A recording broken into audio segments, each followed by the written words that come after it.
Hello mga flyers. So meron tang ngayong panibagong pasyente. History, nag-crash ito. So luckily, wala namang ibang problema aside sa gimbal. According sa customer, ang na-encounter nilang error is gimbal stuck. Kung mapapansin mo, ang gimbal is walang response. Upon checking physically sa likod ng camera, which is yung tinatawag nating flex ribbon, dito napunit siya. So kailangan nating palitan ng bago. Umpisa na natin.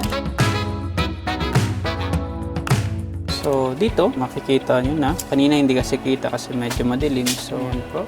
Ayan, papansin mo. Ayan. Ito yung putol. So yan yung kailangan natin palitan.